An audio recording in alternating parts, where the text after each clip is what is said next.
Bismillahirrahmanirrahim. Assalamualaikum warahmatullahi wabarakatuh. Berjumpa lagi dengan Firman. Pada kesempatan kali ini kita akan mencoba membahas mengenai power sequence.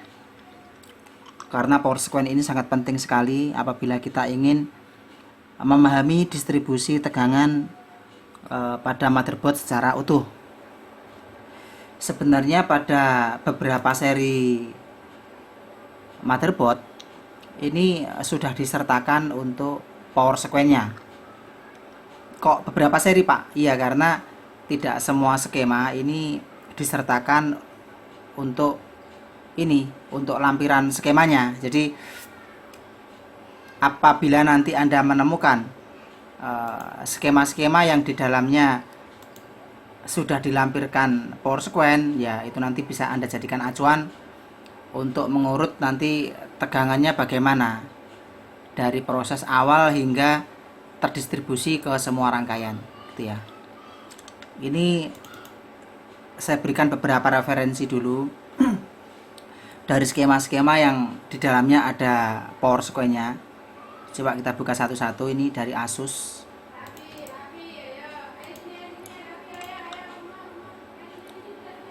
Ini dari Asus Project T91.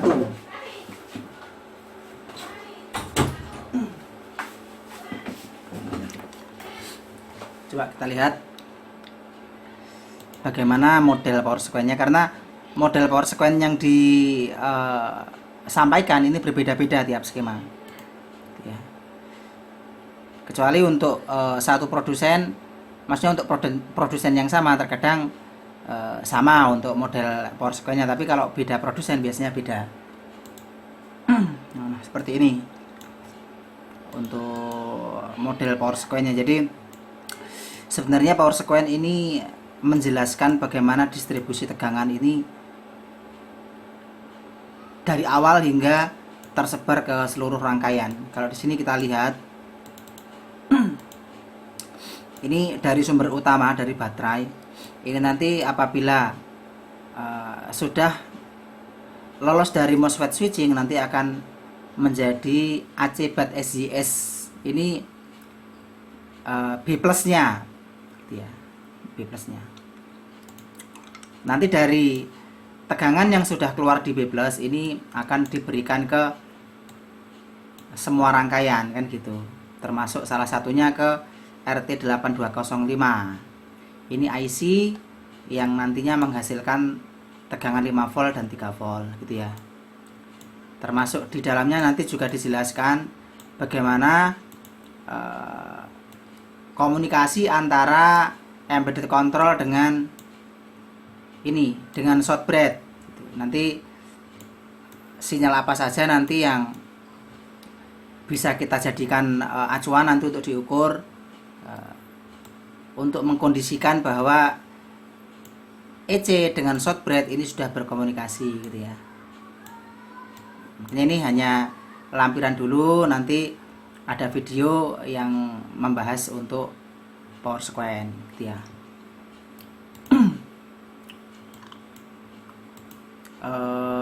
Ini apa ini? SC ya. Nah, ini dilampirkan juga untuk informasi pinout dari embedded control. Ini kebetulan menggunakan seri KB3310. Di sini dijelaskan. Jadi kalau ketemu skema yang seperti ini enak ya. Jadi misalkan kita mau mencari informasi untuk sinyal ya terkait nanti untuk rangkaian tertentu, nanti kita bisa tanpa membuka halaman skema dari EC, kita bisa mengacu dari informasi ini. Maksudnya seperti itu. Pin ini adalah nomor kaki IC. IC ini embedded control, maksudnya seperti itu. Ini untuk nama pin outnya. Kalau signal name ini nama signal yang dihasilkan dari kaki-kaki IC. Terus tipikalnya apa? Dia sebagai input atau output, sekaligus nanti keterangan fungsi dari sinyal yang dihasilkan dari IC ini, seperti itu ya. Seperti contohnya misalkan ini kaki nomor 14, misalkan di sini kan GPIO 07 nama pin outnya, nama kaki IC-nya. Di sini nanti akan menghasilkan sinyal namanya hotkey underscore SW1 crash. Ini tipikal dari sinyalnya input. Kalau input berarti EC ini nanti akan mendapat sinyal dari luar yang dikirim, kan gitu ya. Jadi menerima sinyal. Dari mana sinyalnya ya? Kita lihat keterangannya di sini. Di sini digunakan untuk mensensor baterai over temperatur. Jadi dia akan mendeteksi kondisi dari temperatur baterai. Berarti sinyalnya nanti dikirim dari baterai pack, gitu ya. Kalau kita membongkar ini baterai pack, ini biasanya di dalamnya baterai pack yang seperti ini. Nah, ini biasanya di dalamnya ada semacam sensor logam tipis biasanya. Nanti ditempelkan ke body cell-nya, body baterainya. Nah, itu nanti dari situ nanti akan mensensor temperatur dari sel baterainya. Jadi baterai itu kan bisa panas apabila internal dari reaksi kimia yang di dalamnya rusak. Makanya apabila nanti kondisi baterai itu panas, sensor itu nanti akan mengkonversi dari panas yang dihasilkan nanti menjadi arus. Ya, tentunya nanti untuk keperluan mengirim sinyal ke EC, kan gitu. Lewat mana Pak ngirimnya Pak? Ya di konektor charger itu nanti ada jalur yang terhubung ke kaki 14. Ini tujuannya ya tentu saja digunakan untuk mengontrol temperatur dari baterai laptopnya, gitu ya. Terus ini banyak kok fungsi-fungsi yang dihasilkan nanti dari pin out EC, nanti Anda pelajari sendiri. Ini misalkan GPIO 10 PWM1, ini nama sinyalnya PM power button, bud cell nomor 23, bud cell crash nama sinyalnya. Tipikalnya input, jadi ini juga sama, nanti akan menerima sinyal dari luar. Di sini dijelaskan fungsinya untuk mendeteksi kapasitas baterai yang kritikal nih, kritis ya. Jadi intinya untuk mengetahui kondisi dari arus yang dihasilkan dari baterainya. Baterainya bias ini lebih ke baterai kosong kayak gitu loh. Makanya ini kan dipantau terus ini secara real time dari EC. Jadi kondisi dari arus yang sekarang digunakan itu disensor langsung dari EC, makanya EC tahu. Nah, ini nanti apabila kita lihat dari sini, dari kontrol ini dari kontrol chargingnya, kita akan tahu kondisi baterainya terisi ada berapa persen. Maksudnya apabila tentu saja nanti apabila terdeteksi baterainya kritis kosong ya, nanti biasanya ada pemberitahuan, nanti disuruh ngecas biasanya gitu. Hanya untuk keperluan seperti itu. Ini banyak ya, ini fungsi-fungsi yang lain nanti termasuk untuk mengaktifkan power enable-nya. Ini fan prosesor, terus untuk VGA, gitu. Ini banyak. Kalau output, kalau tipikalnya berarti output ini maksudnya dari EC ini mengirim sinyal untuk mengaktifkan sirkuit power. Ya tergantung nanti yang diaktifkan apa kan gitu. Karena eh, kegunaan EC ini sangat luas sekali. Dia menghandle semua eh, enable power dari semua rangkaian. Jadi semua rangkaian power itu hampir eh, keseluruhan nanti agar bisa aktif, agar bisa menyala, nanti menunggu perintah dari EC yang menghidupkan. Itu ya. Makanya EC ini sangat penting sekali dan seringkali menjadi ini juga nanti kasusnya bervariasi nanti kalau EC-nya rusak. Ini kalau sekedar sharing pengalaman, ini biasanya kadang itu ditemui kasus di lapangan, misalkan kayak sinyal-sinyal tertentu kadang nggak keluar, kadang short, kadang nilainya tidak sesuai dengan ideal yang disebutkan di datasheetnya. Itu biasanya masalah-masalah dari EC, biasanya yang sering. Kadang akan ada kasusnya tegangan 3 volt 5 volt sering hilang, kadang ada, kadang hilang. Seperti itu kan ada kasus-kasus seperti itu. Nanti kita lihat konteks dari skemanya bagaimana. Apabila konteks dari sinyal pengaktifan PWM VREC-nya dari EC, ya kita nanti bisa mencoba mencurigai dari sinyal yang dikirim dari EC on namanya, kadang always on. Kadang kalau sinyal di situ nggak stabil, itu pengaruh nanti di PWM. Kadang gitu.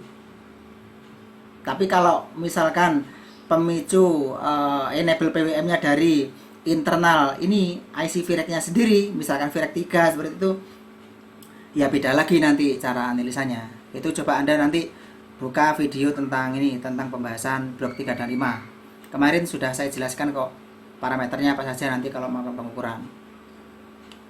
Gitu ya. Intinya EC ini sangat berperan untuk masalah-masalah enable power.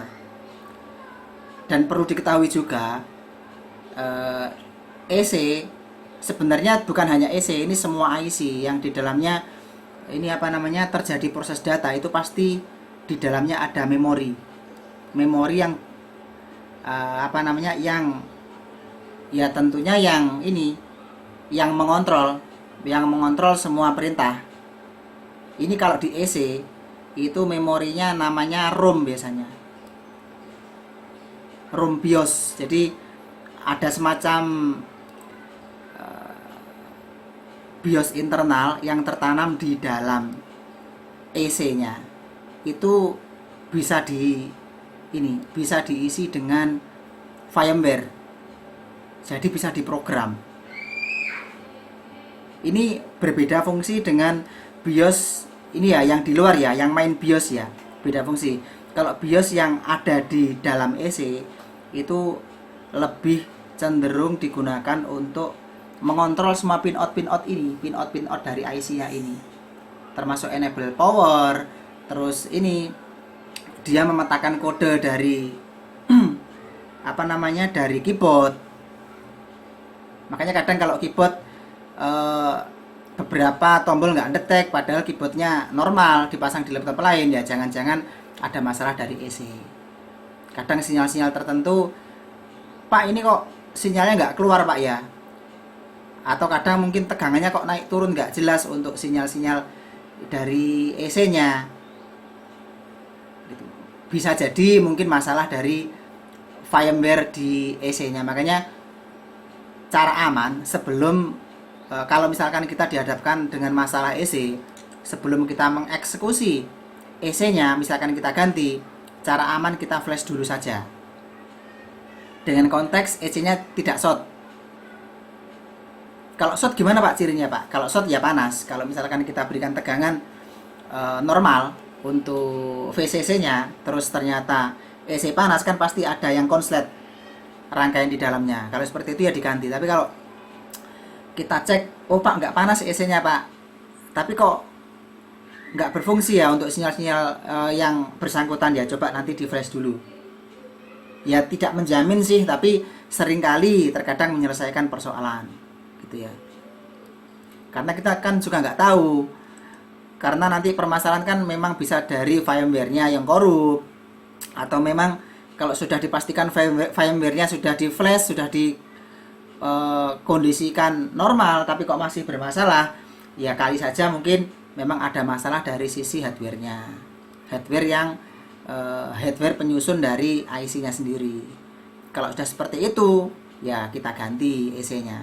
Kan macam-macam Pak, jadi elektronika itu nggak bisa kita langsung main justice, oh ininya gitu, nggak bisa. Memang harus dilakukan banyak analisa ya, nanti tentunya sampai ketemu nanti masalahnya di mana. Makanya kadang kasus yang sama di laptop itu belum tentu nanti meskipun seri sama, nanti di motherboard lain sumber masalahnya sama gitu ya. Terkadang kasus sama, nanti sumber masalahnya bisa jadi nanti berbeda. Makanya kan ya namanya rangkaian kan seperti itu Pak.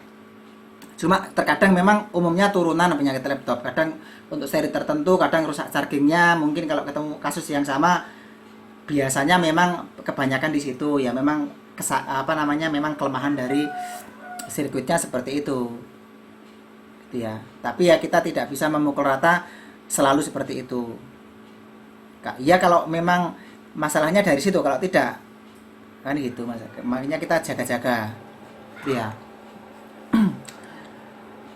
Beda dengan BIOS main BIOS. Kalau BIOS yang di luar itu biasanya digunakan untuk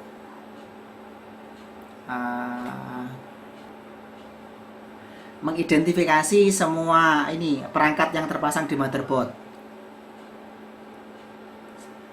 Ini fungsi utamanya seperti itu. Makanya ketika laptop kita nyalakan, biasanya BIOS utama langsung membaca semua perangkat yang ada, port IO-nya bagaimana. Ya itu tentu saja ini kan ada komunikasi antara main BIOS dengan BIOS EC. Makanya apabila EC-nya sudah bekerja, sudah bisa mengaktifkan semua power yang ada di motherboard, BIOS tinggal membaca register yang ada di EC. Apabila register ditemukan sudah on, sudah enable, ya tentu saja nanti BIOS-nya akan menganggap perangkat tersebut sudah aktif, makanya dideteksi. Itu nanti kan juga ini komunikasi juga nanti dengan shortbread kan gitu ya. Kalau proses seperti itu memang panjang, cuman gambarnya seperti itu. Kalau main BIOS lebih mengarah untuk mengidentifikasi hardware sekaligus nanti untuk mengatur proses bootingnya. Jadi dia nanti akan mengarahkan ketika nanti BIOS selesai mengidentifikasi semua hardware, nanti pertama kali yang akan dibaca apa untuk bootingnya gitu. Itu yang mengatur dari BIOS-nya. Kadang masalah-masalah dari firmware BIOS juga bervariasi. Makanya apabila kita kedapatan masalah-masalah power, nanti selain kita memflash ulang untuk EC, ya sebaiknya BIOS juga sekalian di flash. Jadi kita memastikannya tidak setengah-setengah, memastikan firmware-nya. Jadi kalau EC dipastikan firmware-nya bagus, ya BIOS-nya juga dipastikan firmware-nya bagus. Kalau firmware-nya dipastikan sudah bagus tapi masih belum menyelesaikan masalah, berarti ya kita analisanya dari hardware. Gitu ya Pak ya. Oke, itulah. Nanti ini banyak sekali untuk ininya, nanti Anda pelajari sendiri. Ini hanya gambaran saja dulu. Coba kita lihat dari compile.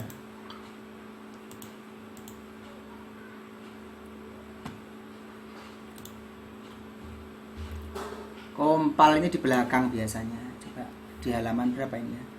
46. Oh ini. Nah ini kalau compile seperti ini. Beda ya dengan tadi. Di sini juga dijelaskan kondisi dari sumber awal AC in atau bat in baterai nanti akan menghasilkan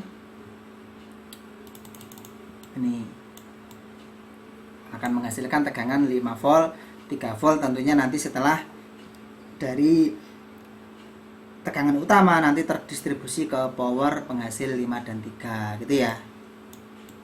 Ini juga sama.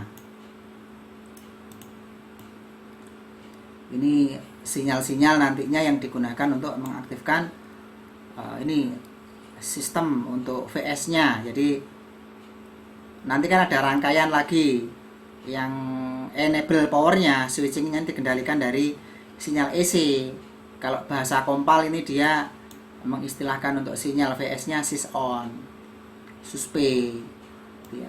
Kalau kuanta namanya kadang main on, sus on, terus apa lagi, S5 on. Nanti untuk prosesor namanya ada biasanya VR on, ini kayak VGA on. Ini kan sinyal-sinyal nanti. Nah ini VR on, ini untuk enable ke ini ke CPU, ke prosesor, ke VCore. Baik, lihat yang lain. Inventec.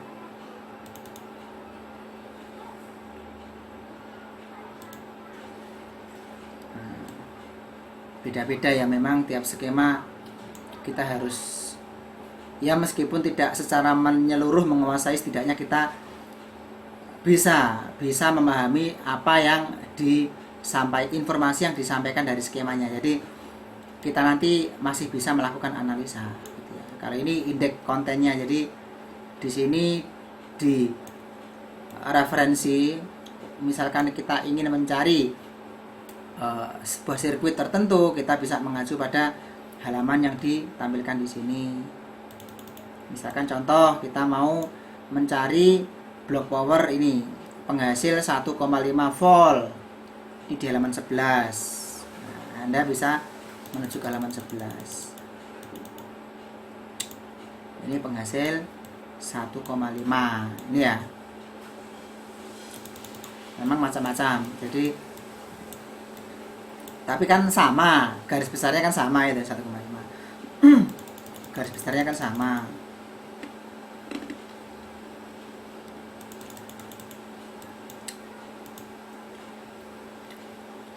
Ini untuk diagramnya.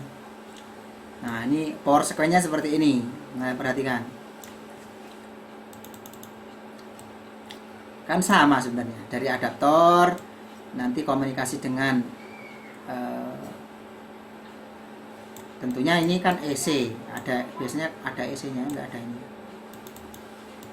Oh ini dari adaptor nanti akan keluar menjadi ini B plusnya di sini. Ini tegangnya apa namanya ya? Plus V BATR, tegangan baterai, maksudnya seperti itu. Ya, ini istilah-istilahnya seperti itu. Nah, di sini nanti untuk kontrol chargernya ini ada, nanti dikirim dari sinyal charge control 3, ini dari AC. Terus nanti IC charger juga akan mendeteksi nanti ini mereferensikan nanti untuk arus dari adaptornya I ADP, bad clock, bad data, ADP IP, ACOK. Ini detektor yang nantinya disampaikan ke IC bahwa adaptornya terpasang. Sama sebenarnya ya, ini hanya bahasa-bahasa saja beda. Makanya nanti perlu dipelajari. Nanti dari B plus nanti akan mensuplai TPS 51123 sehingga menghasilkan ini 3 volt 5 volt. Ya. Ini nanti sinyal pemicunya untuk 3 volt 5 volt always power enable. Kadang EC on, kadang always on, kan beda-beda. Terkadang dia untuk ininya, untuk enable-nya diambilkan dari VREC 3. Macam-macam lah, nanti variasinya banyak untuk ini, untuk model-model skema. Makanya nanti rajin-rajin membuka skema. Ini kuanta coba. Kalau kuanta itu bagian belakang biasanya.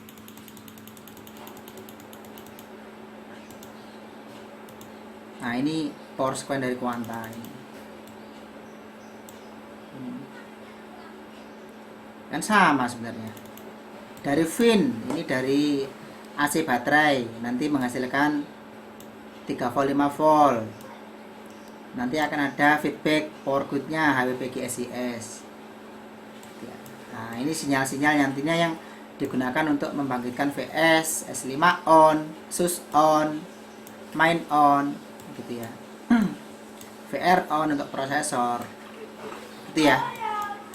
Mirip-mirip kok. Ini saya rasa nanti kalau Anda sudah paham dengan satu skema, nanti Anda melihat ke skema yang lain, insya Allah nanti mudah mengikuti. Kalau Wistron gimana coba Wistron?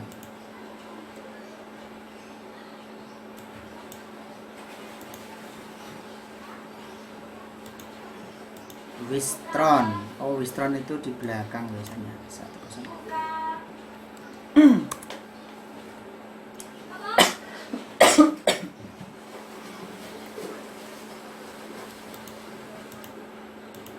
Ini Wistron. Nah, kan sama, hanya modelnya saja beda. Hanya modelnya saja beda. Tapi informasi yang disampaikan sama dari adaptor dan baterai. Nanti tegangannya di B+ namanya menjadi DC bad out. Nantinya apabila DC bad outnya sudah keluar, akan mensuplai ISL 9583. Ini penghasil Vcore dan GFE. Nanti mensuplai power penghasil 1,05 volt VTT, 0,85 volt S0, ya tuh, 0,75 volt S0 ini VTT RAM biasanya. Makanya bervariasi, modelnya beda-beda, tinggal nanti disesuaikan.